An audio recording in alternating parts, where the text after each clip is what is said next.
Welcome back, deep divers.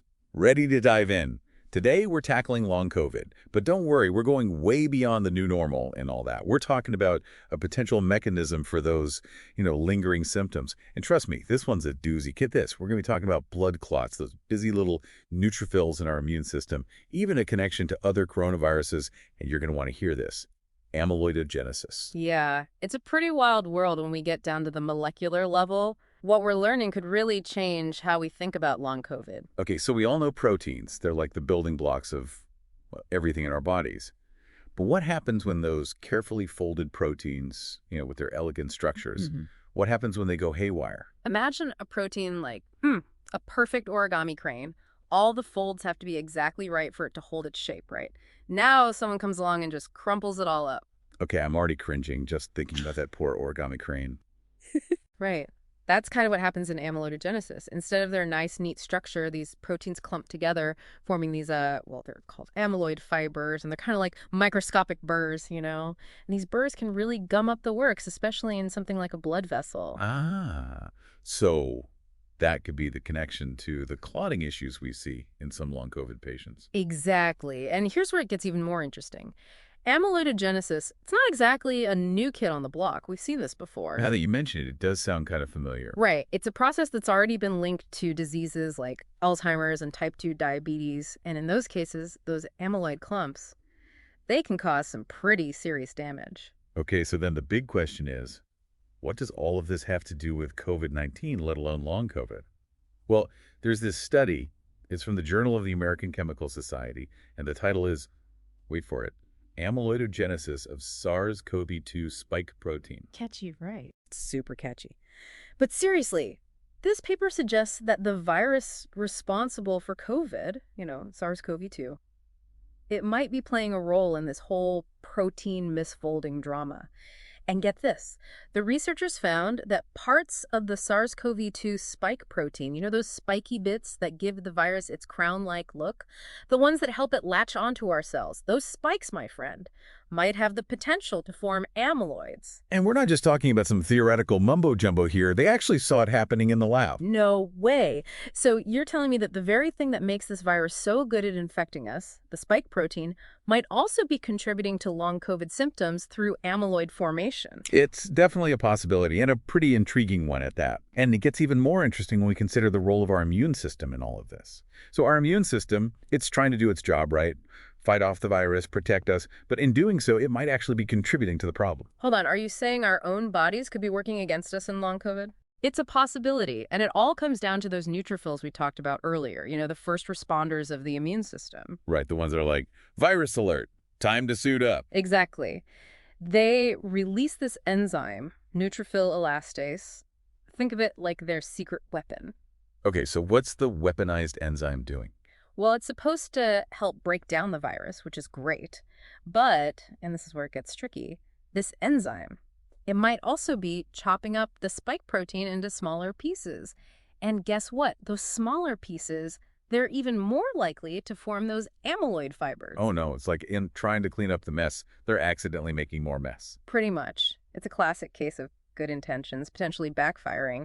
And remember how we talked about amyloid clumps maybe clogging up blood vessels? Yeah, not a pretty picture. Some scientists think this might be happening in the lungs, which would make sense given those neutrophils are often concentrated there. Okay, so that could explain some of the breathing problems we see in long COVID.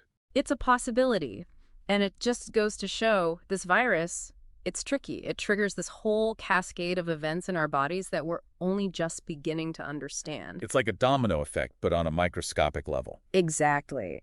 And speaking of things we're starting to understand, this brings us to another piece of the puzzle, those persistent T cells. Oh, right, from that PNAS study, right? Yeah. Didn't they find that people with long COVID, they have these T cells that are still active, even years after they were infected? Exactly. It's like the immune system is stuck on high alert, even though the initial threat, the virus itself, might be long gone. And that's bad.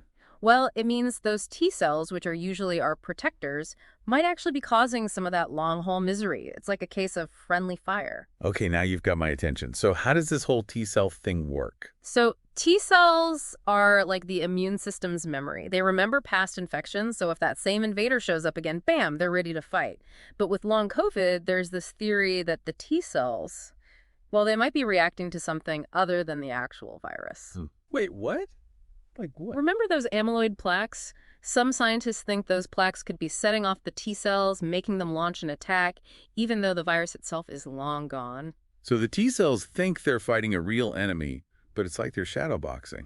In a way, yeah. And because those amyloid plaques can hang around for a while, the T cells stay activated, and that constant inflammation can really do a number on the body. Wow.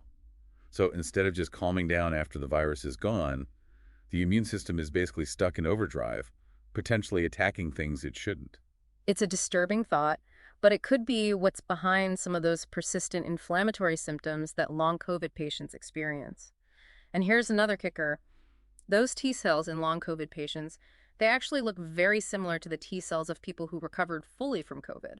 So even though they're not sick anymore, their bodies are still kind of fighting. It's a possibility, and it could be contributing to that fatigue and brain fog that a lot of long COVID patients describe. Okay, so that's the T cells. Yeah. Before that, we were talking about the amyloid plaques. How does it all fit together? Well, that's the million-dollar question, isn't it? It's like we're piecing together this giant, complicated puzzle, and we're just starting to glimpse the bigger picture. It's kind of like those magic eye posters. You have to stare at it for a while before you can finally see the image. Right. And with long COVID, we're still trying to get that image to come into focus. And sometimes I feel like the more we learn, the more questions we have, right? Exactly. And that's the thing about science. It's a process of discovery. And every answer often leads to even more questions. But that's what makes it so exciting. I totally agree. So for our listeners who are dealing with long COVID, what are the key takeaways from all of this? Well, first and foremost, it's important to remember that you're not alone.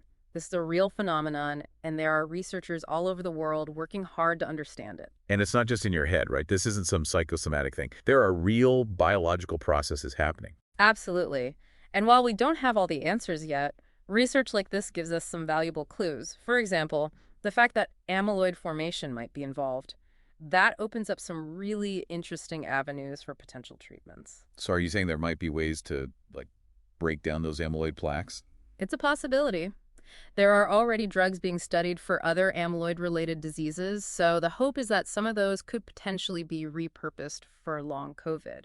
But we need more research, and we need to be cautious about getting ahead of ourselves. It's important to follow the science. Absolutely. And for me, the big takeaway is just how much we still don't know about this virus. I mean, it's only been a few years, right? Yeah. And we're still uncovering all these long-term effects. It really underscores the importance of continued research and funding in this area. And on that note, I think it's time to wrap up this deep dive into long COVID. We've covered a lot of ground today, from rogue proteins to confused T cells. But one thing's for sure, this is just the beginning of the story. It's a story that's still being written, and we're all in it together. So to our listeners, thank you for joining us on this journey of discovery. We'll keep diving deep into the research, so make sure to tune in next time when we explore. And all you have to wait and see. Until then, stay curious, stay informed, and keep those questions coming.